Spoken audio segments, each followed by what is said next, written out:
Hello everyone, welcome back to my channel. This is Miss Jourdy coming at you from behind the video. I'm not on camera today, sorry about that, but you'll catch me in the next one.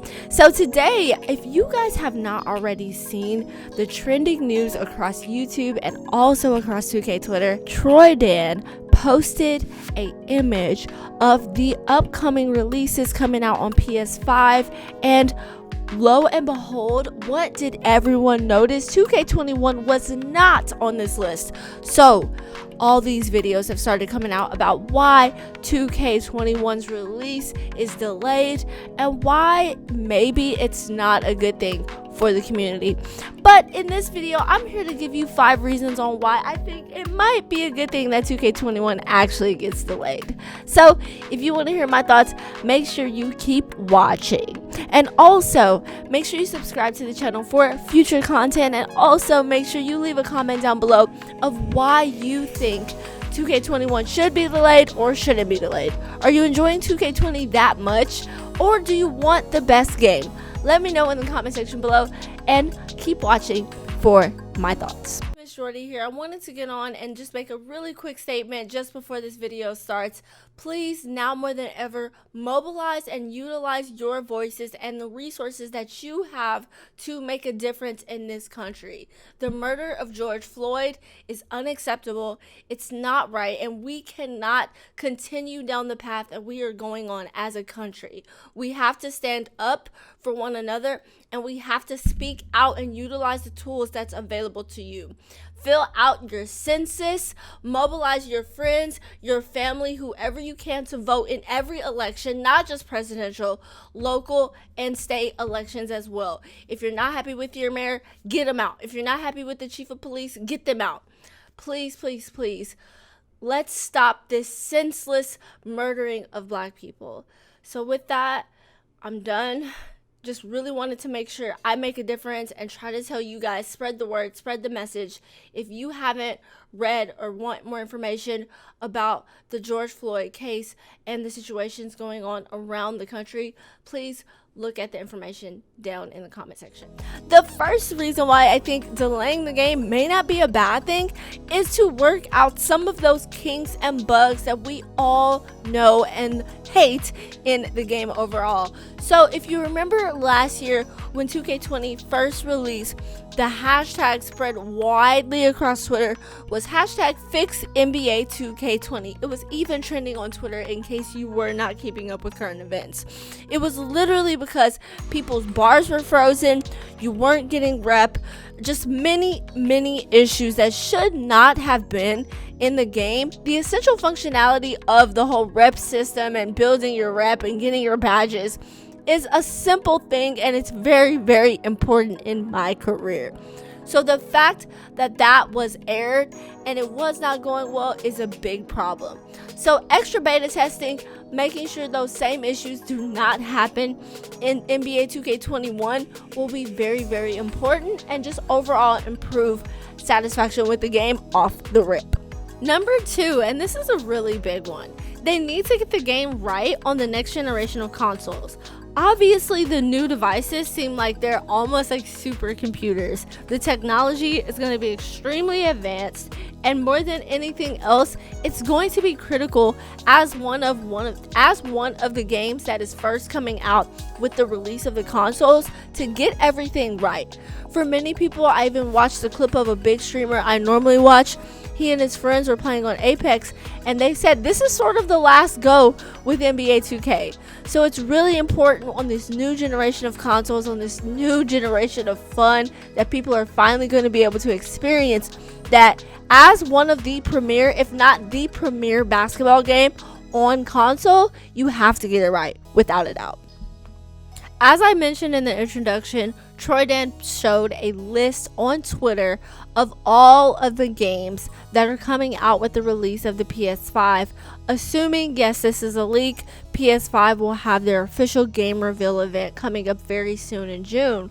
But as we know, NBA 2K and Xbox had a special partnership. Seems like they're building a relationship overall for this game and this title. So, if anything is similar to what we saw last year with Xbox, and we saw an interview with Josh Hart, he saw his NBA 2K20 rating for the first time. Maybe there's some sort of special access that Xbox is getting in advance that PlayStation and Sony don't necessarily know about just off the jump. So that may be a reason why we didn't see NBA 2K21 on this list. But even if that's beyond the point, and 2K21 is still projected, as Ronnie 2K is saying, for fall 2020 release, then it's a possibility that Xbox knows the day before PlayStation does. Is it likely? Maybe, maybe not. But it wouldn't hurt if there was a special console debut with 2K21 and Xbox. Number 4, and this to me is really huge. I think that game improvements are so critical for NBA 2K21. As we've seen in previous conversations, Ronnie 2K has mentioned that there's a possibility maybe that affiliations could return for NBA 2K21. We see the badge and build system have overall been improved significantly. So maybe there's other features that 2K is planning to improve with this next release. And just in my humble opinion, it's very imperative that 2K21 has better events, has better features and functionalities all the way around, without a doubt. Repeating the same 7 or 8 events all year round is unacceptable for a game. You see Fortnite doing quarterly events. Apex has season passes. All of these things are happening. League of Legends is constantly putting out new skins. And yes, 2K has different clothing and things like that, but it just isn't enough. The neighborhood weather changes aren't enough. If you're going to be the premier basketball game, it's not okay to just do enough.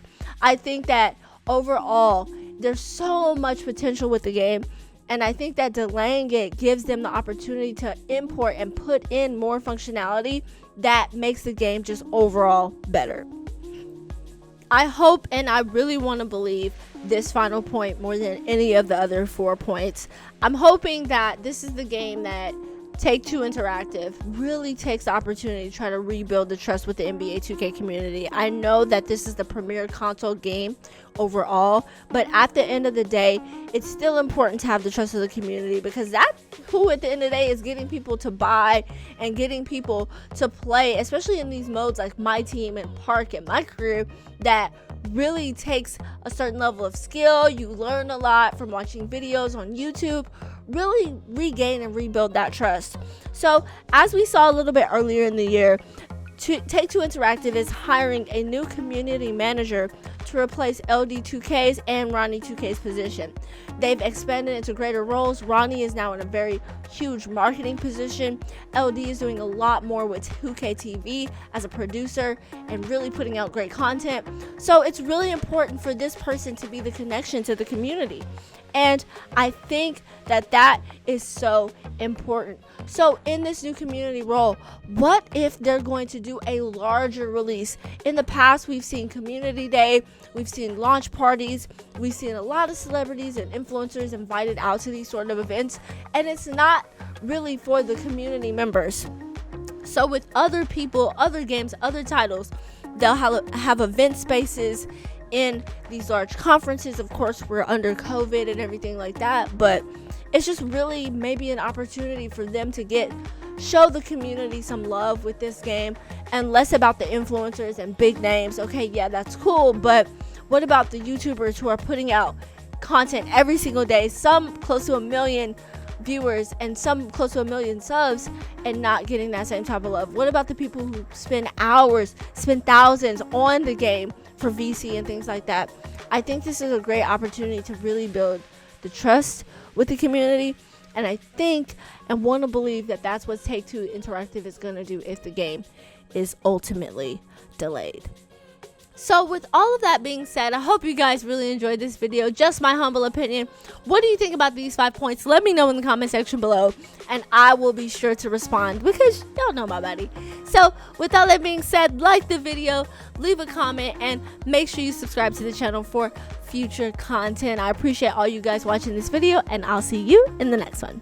Bye guys.